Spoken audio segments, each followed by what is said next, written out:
అందరికీ చాలా ఎయిమ్స్ ఉంటాయి, చాలా గోల్స్ ఉంటాయి. వాటిలో ప్రత్యేకమైనటువంటి ఎయిమ్ ఏంటి అంటే ముఖ్యంగా భారతీయులకి విదేశాల్లోకి వెళ్ళి స్థిరపడాలి, చాలా సంపాదించేయాలి.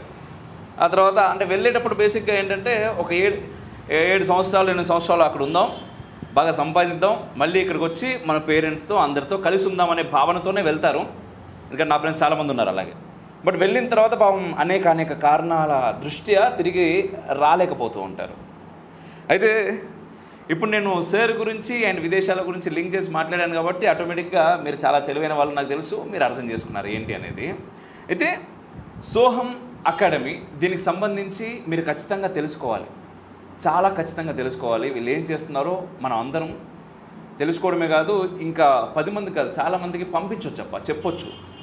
ఎందుకంటే ఈరోజు సమాజానికి ఏది ముఖ్యమో అని మనం చాలామంది మాట్లాడుతూ ఉంటాం. ఇది కావాలి, అరే ఇది లేకుండా పోతుంది అనుకుంటూ ఉంటాం. కానీ ఇచ్చే వాళ్ళు కొంతమంది ఉన్నప్పుడు వాళ్ళని గౌరవించుకోవడం, ఎట్ ద సేమ్ టైం 10 మందికి వాళ్ళ గురించి తెలియజేయడం మన బాధ్యతగా తీసుకొని ఈ వీడియో మొత్తం చూసుడు మాత్రమే కాదు, మీకు నచ్చిన వాళ్ళకు అందరికీ పంపండి. అయితే సార్ పేరు సహదేవ్ కొమరగిరి. సార్ నమస్తే. నమస్తే. ఎలా ఉన్నారు? ఆల్ వెల్ అండి, థ్యాంక్ యూ. బాగున్నారా? అద్భుతంగా ఉన్నాం, అమ్మదయ్య. అయితే దాదాపుగా ఇంతకుముందు నేను ఇంట్రొడక్షన్లోనే చెప్పాను, ఎవరైనా సరే ఇక్కడ నుంచి అక్కడికి వెళ్ళి సెటిల్ అవ్వాలి అనే ఒక ఆలోచన ధోరణి చాలా ఎక్కువగా ఉంటుంది. మీరు అంటే చదువుకున్న సమయంలోనే చదువుకోవడానికి అక్కడికి వెళ్ళారు, రైట్? వెళ్ళిన తర్వాత దాదాపు ఒక 25 నుంచి 28 సంవత్సరాలు విదేశాల్లో ఉండి 18 ఇయర్స్ ఉన్నాను. 18 ఇయర్స్ ఉన్నారు. అందులో 16 ఇయర్స్ యుఎస్లో, ఒక 2 ఇయర్స్ సింగపూర్లో. ఓకే, 18 ఇయర్స్ ఉన్న తర్వాత మళ్ళీ రిటర్న్ వచ్చి ఈ దేశానికి, ముఖ్యంగా మన ధర్మానికి ఏదో చేయాలి అని నాకు ఈ పుస్తకం చూస్తే ఎంత ముచ్చడేస్తుందంటే, నిజంగా మీరందరూ కూడా చూడొచ్చు ఈ పుస్తకాన్ని. పిల్లల కోసం శ్లోకాలు, స్తోత్రాలు, కీర్తనలు, సోహం అకాడమీ ఆఫ్ హ్యూమన్ ఎక్సలెన్స్. చాలు, హ్యూమన్ ఎక్సలెన్స్ అని చెప్పేసి మనం ఏదేదో అనుకుంటూ ఉంటాం కదా, దానికి ఏం కావాలో దీనిలో పొందుపరిచారు. అండ్ ఇక్కడ నా ముందు పిల్లలందరూ ఉన్నారు, మీకు చాలా చూపించబోతున్నాం, ఇప్పుడు చాలా వినిపించబోతున్నాం. వాళ్ళు, నేను కాదు. Right sir. అయితే ఈ బుక్కి అండ్ 18 సంవత్సరాల మీ విదేశాల్లో ఉండేటటువంటి ఆ వ్యవస్థకి జరిగినటువంటి ప్రయాణానికి దీనికి లింక్ ఏంటి?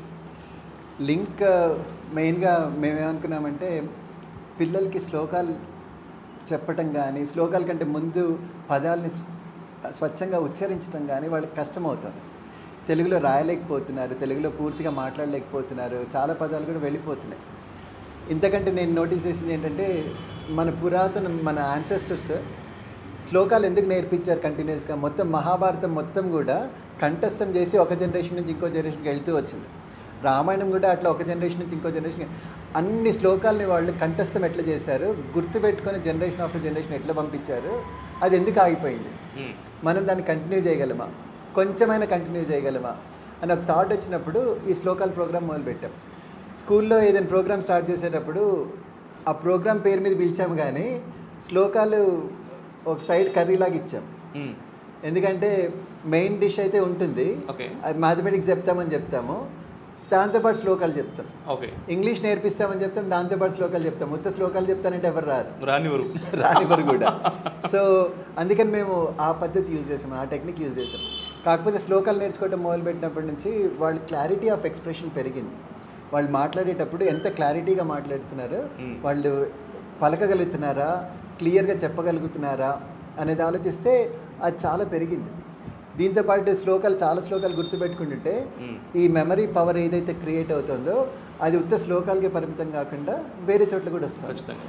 సోషల్ స్టడీస్లో, మ్యాథమెటిక్స్లో, ఫార్ములాస్ గుర్తుపెట్టుకోవడంలో మేము శ్లోకాలు నేర్పించడం అన్నిటికంటే ఫస్ట్ శ్లోకం వాళ్ళకి నేర్పించింది ఏంటంటే, అందరికీ ట్వింకిల్ ట్వింకిల్ లిటిల్ స్టార్ తెలుసు కదా, లేకపోతే ఏదైనా శ్లోకం ఆ శ్లోకం రూపంలో చెప్తే ఎట్లా చెప్తాం, చెప్తే ఒక శ్లోకం అయితే చాలా ఫాస్ట్గా నేర్చుకుంటారని నేర్పించా. అదేంటంటే, twinkle twinkle little star how I wonder what you are up above the world so high like a diamond in the sky.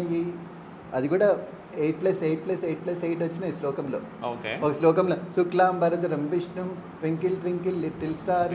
కొంచెం అది ఇంట్రెస్ట్ క్రియేట్ చేసిన తర్వాత పిల్లలకి ఆటోమేటిక్గా ఒక అలైన్మెంట్ వచ్చింది, there is something magical about this అని.